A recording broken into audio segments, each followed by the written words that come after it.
อกหักก็ดีแล้วเจ็บหนักก็ดีแล้ว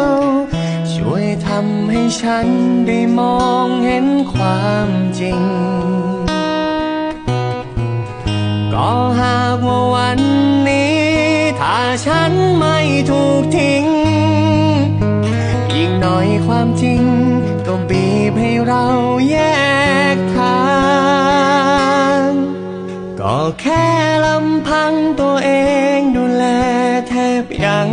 ไม่ได้จะเหลือปัญญาที่ไหนเอาไปแบกรับตัวเธออย่าให้รักฉันมาเหนี่ยวรั้งเธอแค่รู้ว่าเธอไปดีฉันก็ดีใจ